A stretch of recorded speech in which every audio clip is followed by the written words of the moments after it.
Hi guys, good morning sa inyo lahat. So ayan, welcome sa Mavs Hobby Shop.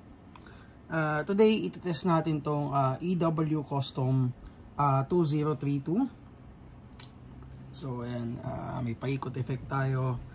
Ayan, happy weekend sa inyo lahat. So hopefully nasa mabuti kayo lahat ng kalagayan. So ayan, test natin. Bagong lahat, i-check natin yung specs niya.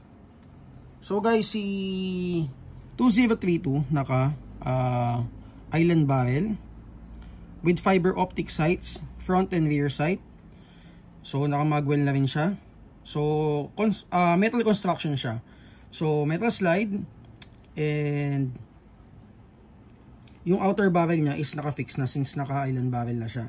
So naka competition trigger din siya kung makikita nyo. And ayun, C2032 meron siyang full auto function.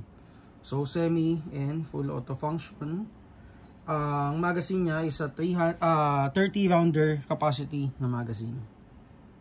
So ayan. So compatibility guys, compatible siya kay KJ Works and WE na magazine, for magazine. And nasa ano siya, 300 to 330 FPS out of the box. Okay? So yan, exterior material niya, ayun, nasabi ko kanina, metal slide and ABS yung frame niya.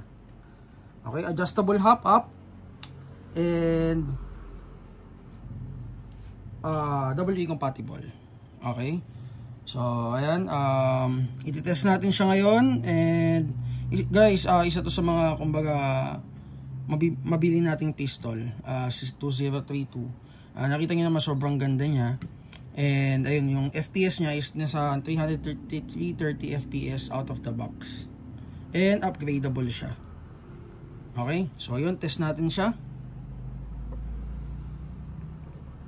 Adjust ko lang yung ano natin sa chrono.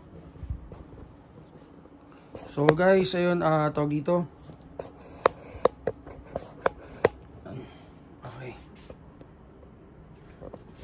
So tuto ko dyan.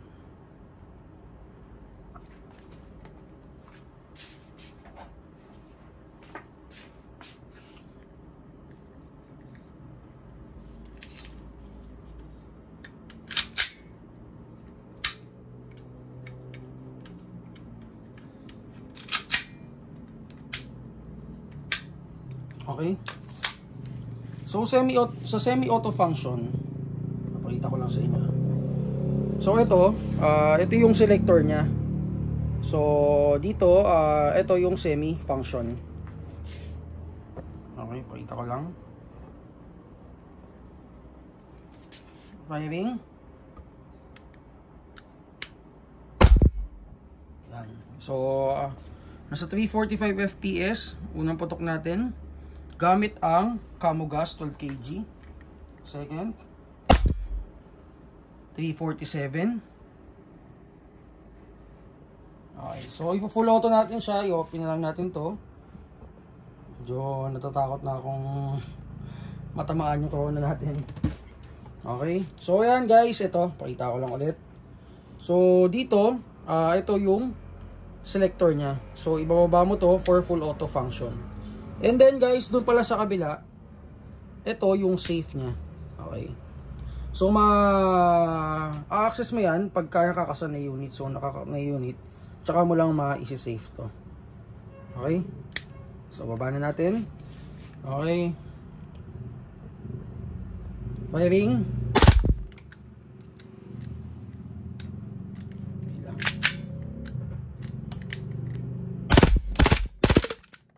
Okay, so naubusan ng gas.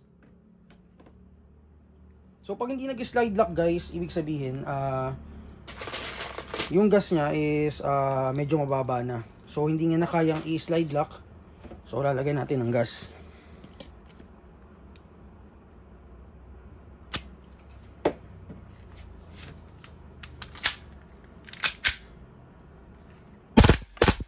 Ayun. So ayan guys, ang price ito is 8.5. Available sa store natin. And ayun, mag-review tayo ng mga iba pang mga EW custom na unit So short review lang para makita nyo kung ano yung mga specs na dapat nyo, kumbaga yung mga basic specs na dapat nyo malaman for the unit. Okay? Thank you, have a nice day, and God bless us all.